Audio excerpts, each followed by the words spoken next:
Dear friends, good morning. இசை என்பது ஒரு வேதம். இசையில் வேதம் இருக்கிறது, வேதத்தில் இசை இருக்கிறது. இன்னைக்கு நிறைய பேர் மியூசிக்ல இன்ட்ரெஸ்டடா இருக்காங்க. மியூசிக் வாசிக்கிற மியூசிஷியன்ஸ் நிறைய இருக்காங்க.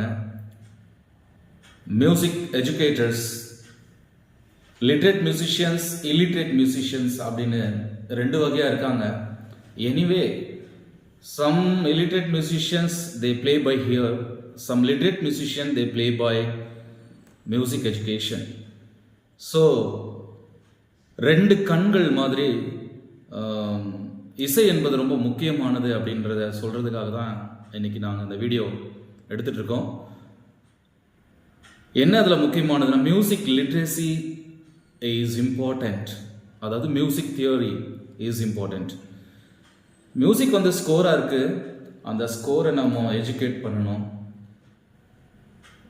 சம் பிரில்லியன்ட் மியூசிஷியன்ஸ் வந்து அது இல்லாமல் கூட வாசிக்கிறாங்க. That is great. They are gifted by God. It's God's gift actually.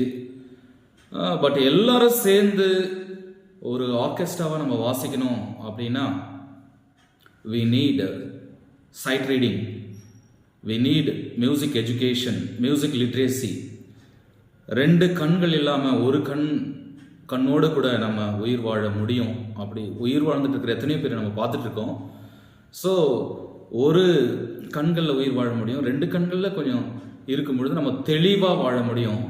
அந்த மாதிரி தான் மியூசிக் வந்து music literacy and practical both கண்டிப்பாக வேணும். இந்த மியூசிக்கை எப்படி நம்ம வந்து அதை எப்படி தான் அதில் நம்ம ட்ராவல் பண்ணி போகிறது அப்படின்ற ஒரு தயக்கமும் அப்படின்ற ஒரு கேள்வியும் நிறைய பேர் மத்தியில் இருந்துகிட்ருக்கு. ஆனால் இந்த உலகத்தில் வேதத்தில் நம்ம பார்க்கும் பொழுது பரிசுத்த வேதம் என்று அழைக்கப்படுகின்ற பைபிள், அதில் என்ன தான் எழுதியிருக்கு மியூசிக் பற்றி அப்படின்னு நாம் இப்போ வாசிக்க கேட்கலாம். 1 நாளாகமும் 15:22 வசனம், அதாவது ஃபர்ஸ்ட் கிரானிக்கல் சாப்டர் 15 verse 22 என்ன சொல்றதுன்னா, லேவியருக்குள்ளே கெனானியா என்பவன் சங்கீத தலைவனாய் இருந்தான், அவன் நிபுணனானபடியால் கீத வித்தையை படிப்பித்தான் அப்படின்னு சொல்லி அழகா இங்க எழுதப்பட்டுள்ளது. இது NIV பைபிள நம்ம வாசிக்கும் பொழுது, கெனானியா the head Levite was in charge of the singing, that he was his responsibility because he was skillful at it என்று எழுதப்பட்டுள்ளது. இன்னொரு டிரான்ஸ்லேஷன்ல, கண்டெம்பரரி இங்கிலீஷ் வெர்ஷன்ல நம்ம வாசிச்சா, and Kenania was chosen to be the music director because he was skilled musician என்று எழுதப்பட்டுள்ளது. பைபிளில் கூட இசையை நாம் படிக்க வேண்டும் என்று தமிழ் வேதத்தில் எழுதியுள்ளது. ஆங்கில வேதத்தில் because he was skillful at it என்று நாம் வாசித்தோம்.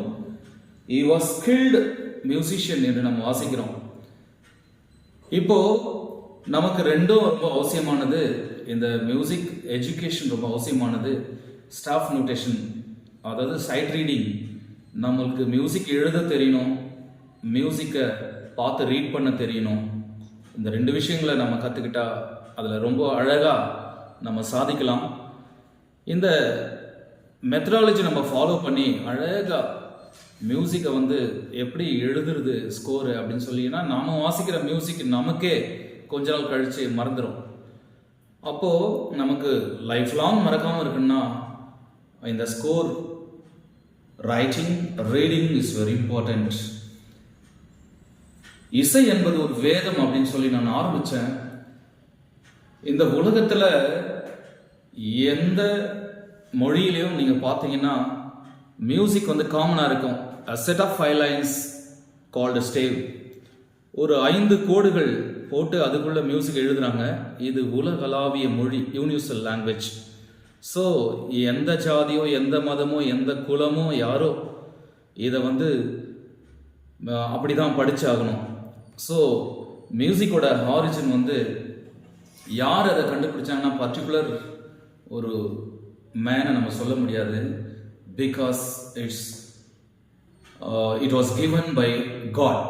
ஸோ இந்த இசை என்பது மிக ஒரு நேர்த்தியான கலை, இது ஒரு அழகான கலை, இது அழியாத கலை, இது எல்லாராலும் கற்கப்படுகிறது, எல்லாராலும் நேசிக்கப்படுகிறது.